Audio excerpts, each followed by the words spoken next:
Qué bonito, aquel 15 de mayo de 2011.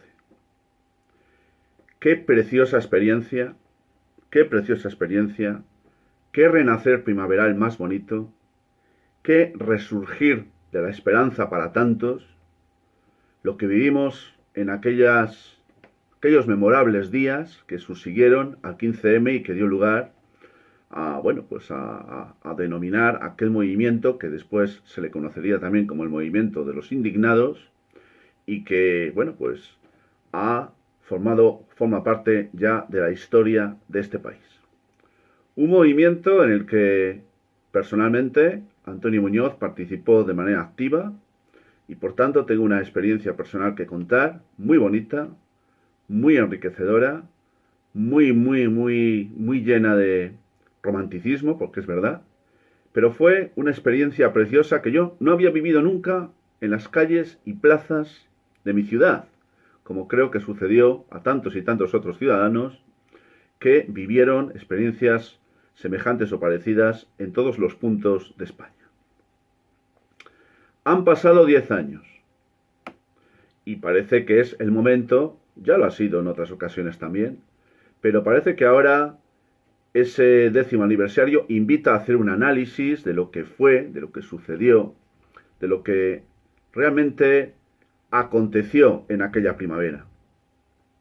Fue muy bonita, amigos. Muchos de vosotros seguro que participasteis también en ella. Pero en todo caso, yo quiero ahora emocionadamente tener un recuerdo en este vídeo para aquellos días preciosos que partieron del 15M y que, como he dicho antes, forman ya parte de la historia. Bienvenidos todos a La Ventana Esmeralda, un día más, gracias por estar ahí, gracias por elegir este canal. De verdad, todo mi apoyo hacia todos vosotros, gracias por vuestras palabras, gracias por vuestro cariño. Y recordaros que podéis suscribiros al canal, que podéis darle un like a este vídeo si os gusta, que podéis revisar si seguís suscritos o no por todas las cosas que han pasado en esta plataforma y recordad también que tenéis una campanita o campanilla por si queréis recibir notificaciones al día. Gracias en definitiva a todos vosotros por estar ahí. Aquello fue una primavera preciosa y como bien dice o dijo en su día el gran poeta chileno Pablo Neruda, podrán arrancar las flores, pero nunca podrán acabar con la primavera, nunca la podrán matar. Metafóricamente hablando, podrá haber sido un fracaso o no aquello, ahora lo analizaremos, pero lo cierto y es verdad es que habrá un nuevo 15M. Tendrá que haberlo. Porque aquello, más allá de que fuera orquestado, de que estuviera teledirigido, que yo creo que sí, tuvo también componentes importantes de espontaneidad y la gente, aunque fuera por unos pocos días, pues se sintió libre para manifestar sus ideas, expresarse, para decir lo que creía y en definitiva vivimos un asambleísmo en la calle que yo no había visto nunca jamás en mi vida. Y por eso recuerdo con mucho romanticismo lo que fueron aquellos días. Para unos fueron unos cuantos más que para otros. Desgraciadamente, quien suscribe, quien os habla, pues tardó poquitos días, no más de 6 o 7 en darse cuenta de lo que había allí detrás y de que aquello, pues, no era lo que parecía, o al menos no todo era lo que parecía.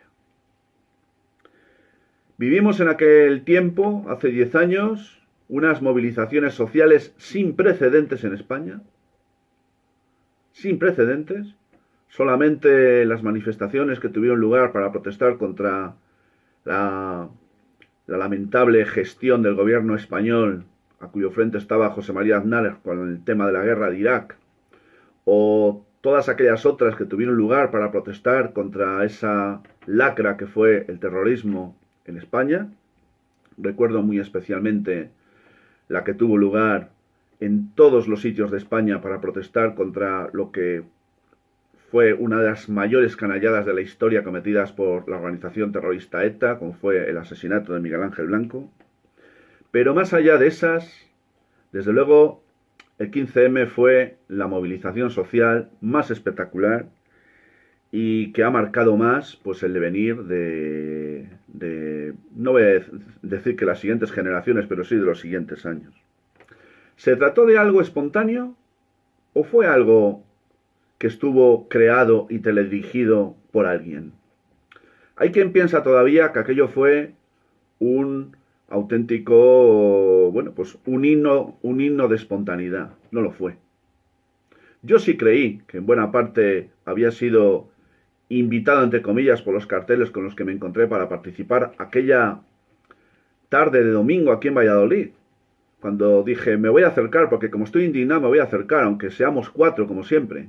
Bueno, pues no fuimos ni 4 ni 400, sino que fuimos muchísimos más, y aquello, además por el carácter transversal, allí me encontré con jóvenes, con no tan jóvenes, con gente mayor, gente con perritos, gente con los niños de la mano, y fue muy bonito.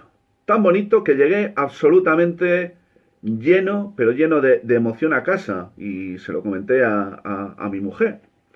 Y cuando quise llegar a casa, eran más o menos las 9 de la noche. Pusimos, bueno, no sé si estaba puesta o pusimos la televisión. Y claro, me encuentro con que todos los telediarios y todas las cadenas de radio de aquel día de España abrieron con una noticia: las movilizaciones sociales que estaban teniendo lugar en las calles y plazas de todos los pueblos y ciudades de España. Aquello fue la primera, digamos, la primera alarma que se me encendió, porque ¿cómo era posible que se hubieran puesto de acuerdo todos los medios de desinformación generalistas para abrir en hora punta sus telediarios con esta noticia? Me sorprendió. Todavía era muy pronto para calibrar qué es lo que había detrás. Pero no fue espontáneo. Lo pareció. Y durante el tiempo que lo creímos, porque yo hubo unas horas o incluso unos días, pocos, que me lo creí, pues nos hizo muy felices. Pero aquello no fue espontáneo, amigos. O al menos es lo que yo creo. Aquello fue una obra de ingeniería social muy, muy concreta. Fue un mecanismo de control de la disidencia que no era nada nuevo y que se había activado porque, ¿sabéis una cosa, queridos amigos y amigas que me escucháis? En aquel momento, la calle era nuestra, la calle era del pueblo. Era nuestra. Y alguien parece que se puso algo nervioso y llegó a la conclusión de que aquella rabia, que aquella indignación que tenía más que justificación, había que canalizarla por algún sitio porque la calle estaba dando demasiada guerra. Y claro que lo hicieron. Se canalizó todo eso a través de un movimiento en parte espontáneo y básicamente teledirigido, que no tardando demasiado tiempo, pocos días, se vio que había intereses muy claros que estaban detrás para controlar aquella marea. Algunos nos dimos cuenta, otros tardaron mucho. Aquello terminó fraguando, sobre todo en el año 2014, en partidos políticos como el Partido X o sobre todo y fundamentalmente la organización Podemos, cuyos líderes y dirigentes se han creído siempre ser los herederos del movimiento 15M. Y no es verdad, porque en aquel movimiento 15M había mucha gente que no tuvo nada que ver, ni entonces ni después, con esta organización. Pero, ¿qué supuso la irrupción de esa canalización de aquella indignación? Pues, ¿qué supuso esa canalización en forma de partidos políticos? Pues supuso, amigos, luego ya de que hubieran pasado muchas cosas, eso generó muchísima frustración. Se intentó y se consiguió en gran parte cortar las alas de los mejores, de los más beligerantes, de los mejor preparados, de los que más ganas tenían, de los que mejores ideas aportaban. Algunos, una pequeña parte, se encauzaron políticamente con Podemos y otros partidos, fundamentalmente con los morados. Y eso fue, amigos, el principio del fin de aquella primavera. Hay quien supuso o quien sostuvo que la vitalidad de la democracia, o esta supuesta democracia en la que dicen que estamos, se demostraba porque era capaz de absorber una indignación, una resistencia de carácter pacífico que había tenido lugar en las calles y plazas de nuestros pueblos y ciudades. Otros sostenemos el argumento exactamente contrario. Nunca debió ser absorbido ese movimiento de indignación por parte de los partidos políticos, aunque fueran nuevos, como Podemos. Ya se ha visto al final. Ya se ha visto al final en que ha terminado todo. Ahora tenemos, pues, ministras, que entonces eran jovencitas que participaban activamente en el 15M. Tuvimos a Pablo Iglesias, y me llama muchísimo la atención, no sé si ha sido una coincidencia o no, que hace tan solo unas horas, el que ya ha dejado la política, porque lo ha hecho, y bueno, tengo que decir en su favor, que ha sido uno de los pocos que ha tenido decencia de abandonar después del desastre de las últimas elecciones en Madrid. Pero más allá de eso, me llama mucho la atención que se haya cortado la coleta. No porque se la haya cortado en sí mismo, o el hecho mismo de cortarse la coleta, sino que se la haya cortado ahora, 3 días antes, 4 días antes del 10º aniversario de lo que fue el movimiento 15M. ¿Ha querido de alguna manera representar o significar o simbolizar Pablo Iglesias con esto que el 10º aniversario lo es del final de un ciclo? ¿O ha sido una mera casualidad? Que cada uno llegue a su propia conclusión. ¿Fracasó el movimiento 15M? Hay motivos para sostener que pudo haber fracasado, porque solamente unos días después de que las calles y plazas de nuestros pueblos y ciudades se llenasen de alegría y se llenasen de esperanza y se llenasen de gente deseosa de saber y de aportar cosas, pues tuvieron lugar elecciones y el señor Mariano Rajoy ganó de calle, y posteriormente se sucederían pues episodios parecidos en la política española.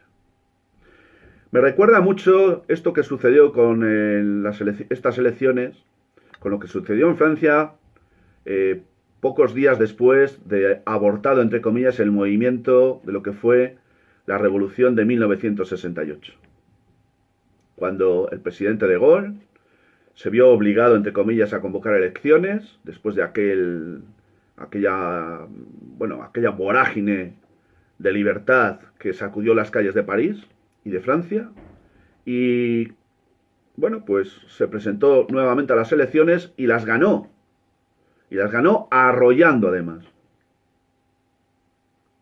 ¿Realmente fracasó el movimiento 15M o nos han hecho creer que fracasó y no ha sido así? Yo creo que aquello fue, más allá de las canalizaciones y los controles de la disidencia, que los hubo, yo creo que hubo también un componente de espontaneidad. Y aquello fue una extensión de lo que es el espíritu humano, de lo que es la libertad que anida en todos nosotros. Y eso no lo podrán cortar, ni podrán acabar con ello. No podrán impedir que surja un nuevo movimiento 15M. No lo podrán impedir. Y menos en una situación en la que, a mi juicio, las condiciones socioeconómicas, con relación a aquel entonces que ya eran muy malas, creo, honestamente, que han empeorado todavía más. Con lo cual, es inevitable que vuelva a haber un resurgir de la calle. Ahora bien, será inevitable también que los ingenieros sociales que trabajan al servicio del sistema inventen una nueva forma de canalizar esa disidencia. Voy a ir terminando. Para mí aquello fue maravilloso, insisto. Yo viví aquello con una ilusión, con unas ganas. Debe ser que soy algo ingenuo. Debe ser que igual tenía que haber vivido en otra época, como dicen algunos. Pero lo cierto y verdad es que aquello fue muy bonito y que los que lo vivimos lo recordaremos siempre como algo, pues, especialmente bello, algo que en las calles y pueblos, las calles y plazas de nuestros pueblos y ciudades, posiblemente no volvamos a ver, o tardaremos en volver a ver mucho tiempo. Frases como, por ejemplo, no nos representan, pasaron a la historia y durante algún tiempo fueron una de las soflamas más importantes esgrimidas por todos aquellos que estábamos y seguimos estando contra lo que representa este sistema. No nos representan, ya lo dijo Miguel Delibes en su obra El disputado voto del señor Cayo, ya lo dijo antes de que tuviera lugar todo esto. En fin, amigos míos, voy a concluir con una de las frases más bonitas que yo me encontré, de las muchísimas que se escribieron en aquel entonces por las paredes de nuestras calles y plazas, y también que fueron, bueno, dieron contenido a muchísimas pancartas. Dice así: en la vida no se trata de cómo sobrevivir a una tempestad, sino de cómo bailar bajo la lluvia. Con esto quiero terminar, recordando, sin embargo, que aquel 15 de mayo de 2011 fue algo precioso, algo muy bonito, que algunos vivimos intensamente, otros lo vivieron durante más tiempo, hasta que se dieron cuenta de lo que había detrás. Otros vieron cómo detrás de aquello se generó una frustración de la que todavía no han sido capaces de salir. Y otros también se aprovecharon de la circunstancia y traicionaron lo que era el poder de la calle, el poder popular, el poder de la gente, el poder de aquellos que pedían, y con justificación y con razón, que aquello no podía seguir. Y sin embargo, para desgracia de todos, o al menos de muchos, especialmente de mí, sigue y continúa, lo que pasa que todavía peor. Gracias, amigos, por haber estado ahí. Un día más, un abrazo muy grande, un beso para vosotras y, como siempre os digo, salud y libertad.